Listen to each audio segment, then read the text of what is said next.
Rob Demovsky covers the Packers, ESPN.com's NFL Nation, and he joins us to give us more insight on the Green Bay Packers, who won 13 games last year, Rob, and a lot of people didn't buy into them.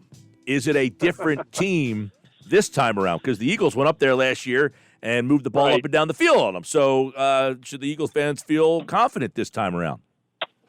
I would say this. The Packers' defense is the same. The offense is much, much better. If you remember that game, the Packers had a chance to win it down at, I think, the final 30 seconds. They got down to like the 3-yard line, and Rodgers threw an interception, which is something he doesn't do a lot of, but that sealed the game. Since then, I believe Rodgers has played 23 regular season games.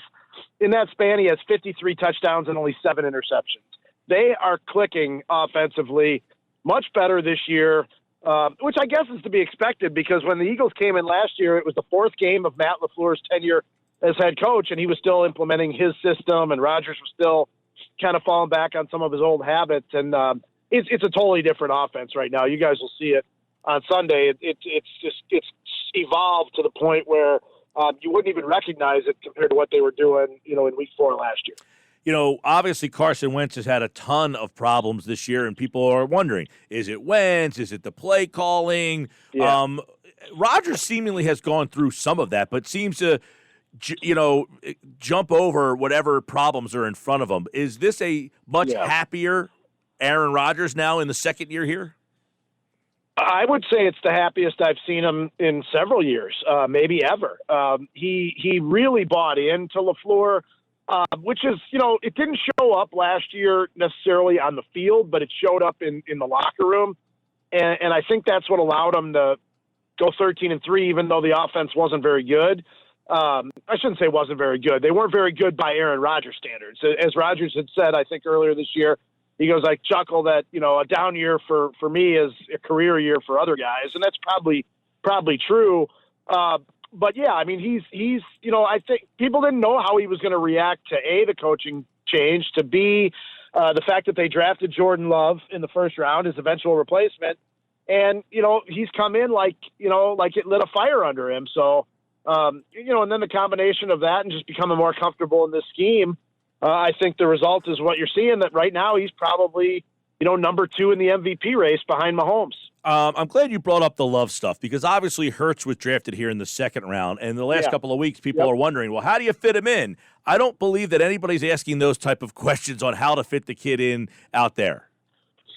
No, he's been inactive he's not even the backup. He's the third quarterback, so he's inactive, which is not a surprise because, look, when you don't have to play a quarterback right now, and I know, Justin Herbert and Burrow were obviously playing before he got hurt, but if you don't have to play a rookie right now, why would you, considering just, no preseason, a very short training camp, and Jordan Love just, there's no reason to throw him in there right now. Now, the Eagles situation totally different, and, we asked Doug Peterson on the conference call just, to sort of compare the situations with the 2 backups. And, and he obviously was to the point where he said too, look, we're not going to rush him into the lineup. And, again, a little different situation, but Jordan Love, he's not playing this year.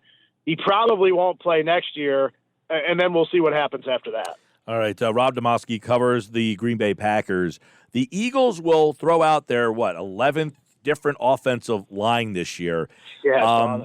Is Green Bay, is that a spot where they can kind of take advantage of? Or if you're having problems across the offensive line, is Green Bay a good team to have to face?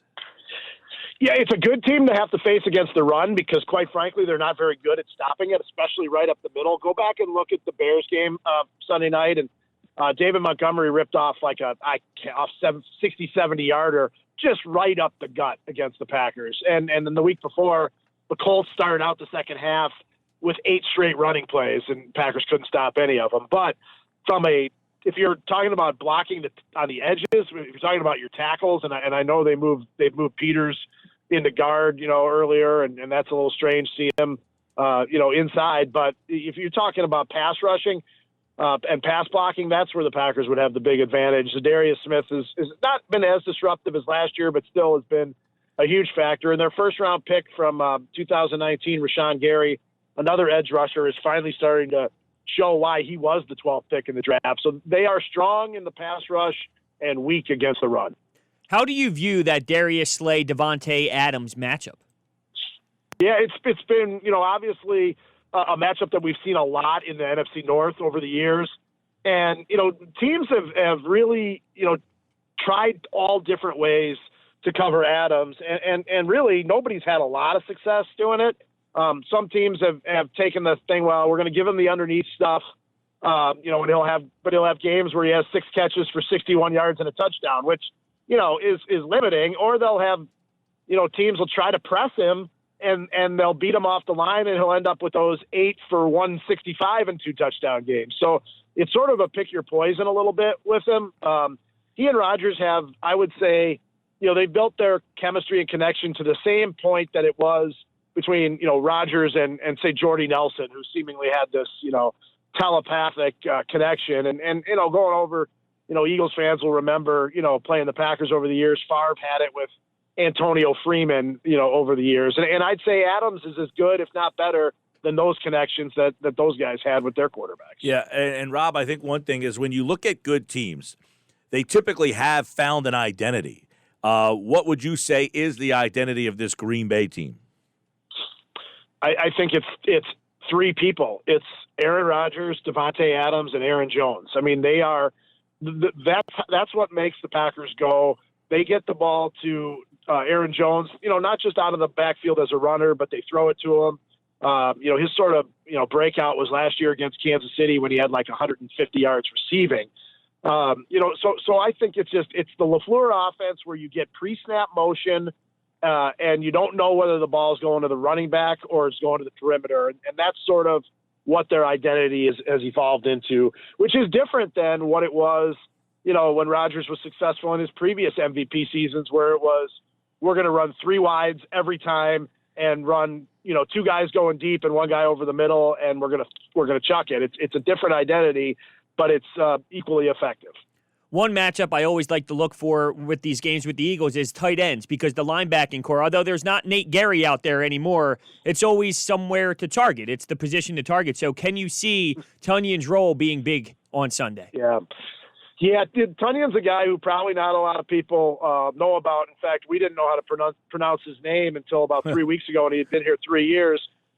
We had all been calling him Tanyan, and finally, after he had a 3-touchdown game against the Falcons in week 4, he told everybody that it's actually Tunyon. And we asked him, well, why'd you wait so long to tell us? And he goes, well, I hadn't done anything yet, so I didn't figure, I had any reason to correct anybody. But I think he has 7 touchdown catches so far. And I mean, remember last year, like when the Eagles came in here, I'm sure, they were talking about Jimmy Graham, and they paid Jimmy Graham like $8 million a year for hardly any production. They're paying Tunyon minimum wage, and they're getting all kinds of production out of him. He's an athletic former quarterback turned receiver turned tight end, and he's a guy that, again, we talked about connections and chemistry. He seems to have found it with Rodgers.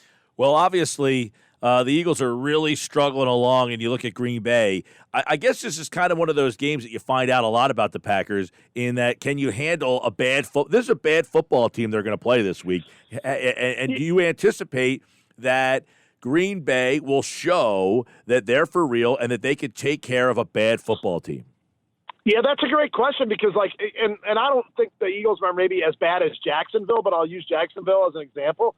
I mean, Jacksonville was a bad team, came in here, and they had the ball at the Packers' 35-yard line with a chance to take the lead in the final 2 minutes, and it was this. The Packers were terrible that day, and they beat Jacksonville 24-20, and really they probably should have lost the game.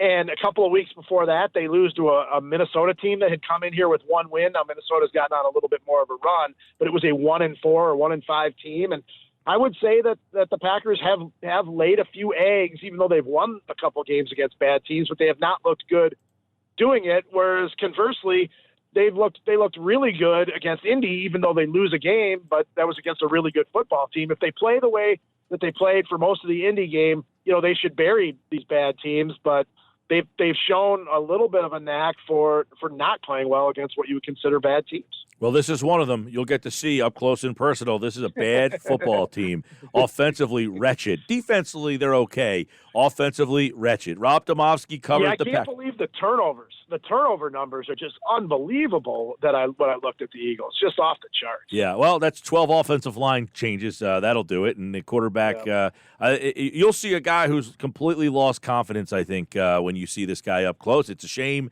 I feel it's almost like when you see, like Chuck Knobloch, an all-star player, and then he just loses. Throw it. Yeah. Yep. It's can't throw it from second base to first base. You're right. That's a great comparison. Bonkers. Rob Demovsky covers the Green Bay Packers, ESPN.com's NFL Nation.